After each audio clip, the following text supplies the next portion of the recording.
ঘর করলাম লক্ষ লক্ষ কোটি কোটি টাকা খরচ করে, এই দালানের মধ্যে না থাকলে বিনা পয়সায় বিনা ডাকে বিনা অনুমতি দিয়ে কোনো অনুমতি নেওয়া হয় না, মাকড়সা বাসা বেঁধে সেই ঘরটার পরিবেশ থাকে ভালো না খারাপ?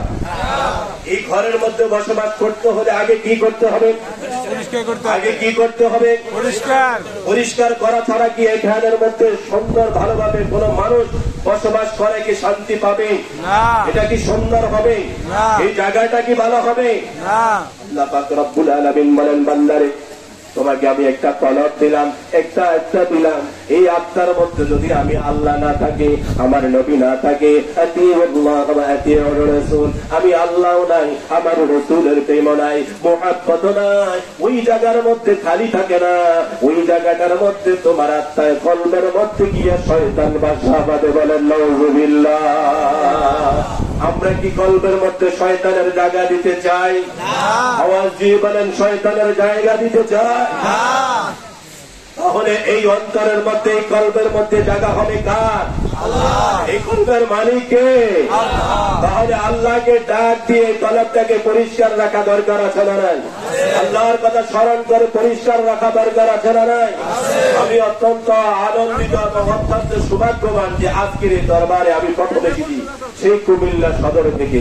আমি কিন্তু অসুস্থ, কথা বলতে চান সাউন্ডে বোঝা যায়, ঠান্ডা লেগে রয়েছে, তারপরে এখানে এসেছি সেই মানবগঞ্জ মানুষের কাছ থেকে দোয়া নেব, কে নেব? কিন্তু এখানে এসে দেখলাম যে আত্মার মুক্তি এই দরবারে এখন খুব কম পাওয়া যায়। যেখানে আসলে আত্মার মধ্যে কল্পের মধ্যে শয়তানের বাসা বাঁধে, এই জায়গার মধ্যে আসলে জিকির হবে, এই জায়গায় আসলে তাওবা হবে, এই জায়গার মধ্যে আসলে নামাজ হবে, এই জায়গায় আসলে রোজা হবে, এই জায়গায় আসলে হজের কথা হবে, এই জায়গায় আসলে দুরূদ শরীফ হবে। অতএব কল্পের মধ্যে শয়তানের জায়গা, আওয়াজ দিয়ে বলেন শয়তানের জায়গা। এখন কি আমরা শয়তানের জায়গা চাই না আল্লাহ আল্লাহর রাসূলের প্রেম দিয়ে কলবটা করতে চাই?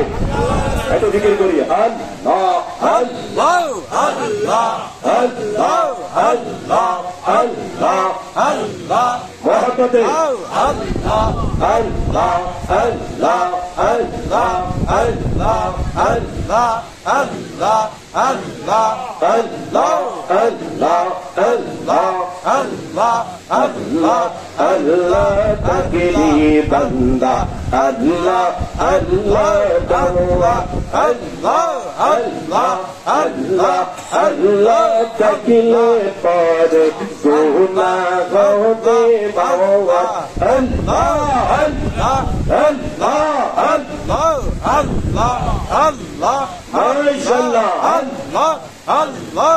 একটা জবানে যারা বন্ধ না থাকে আল্লাহ আল্লাহ আল্লাহ আল্লাহ আল্লাহ আল্লাহ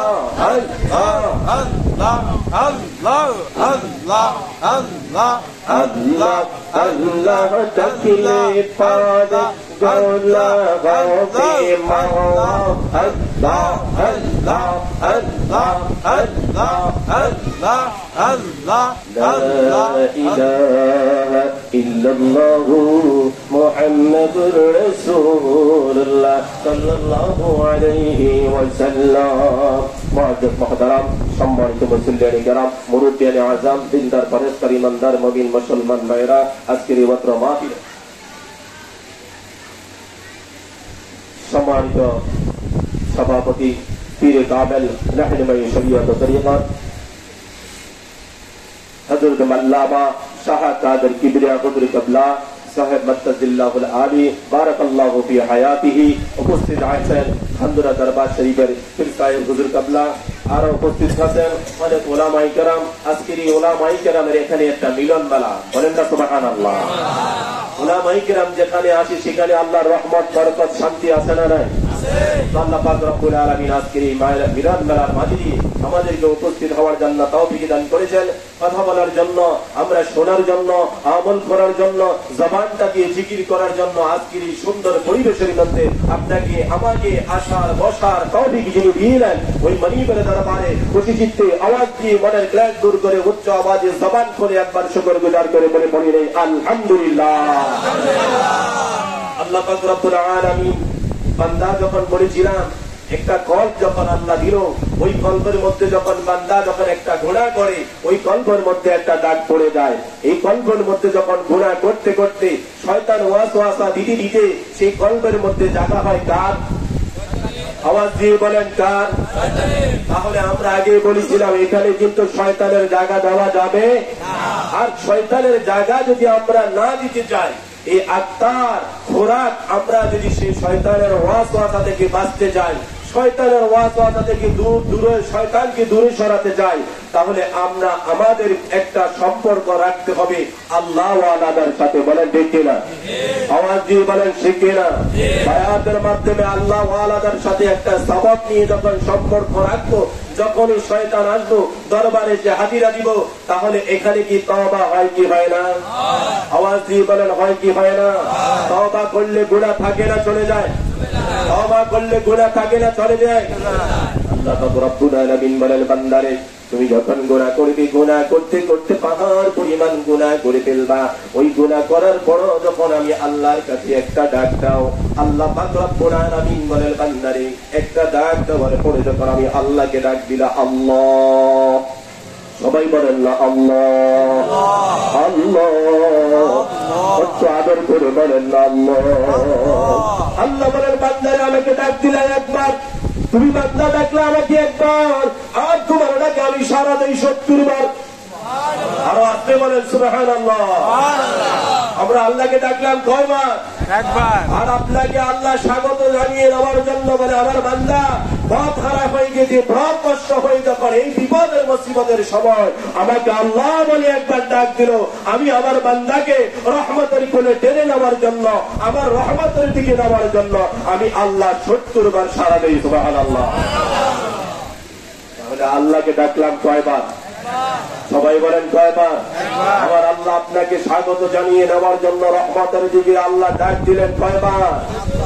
আল্লাহ পাক রব্বুল আলামিনের হাবিব বলেন, ও আমার উম্মতের বড় বান্দা যখন ময়দানে মরুভূমির মধ্যে চলে যায়, ওই মরুভূমির মধ্যে ওটার পৃষ্ঠ করে যখন কতগুলো খাবার আর পানি নিয়ে যায়, ওই পানির খাবার নিয়ে যখন মরুভূমির মধ্যে গেল, বান্দা যখন নামাজরত হয়ে গেল, নামাজরত অবস্থায় যখন চলে গেল, ওটগুলো খানা আর পানি নিয়ে পাগল পাড়া হয়ে কোন দিকে চলে গেল খুঁজে পাওয়া যাচ্ছে না।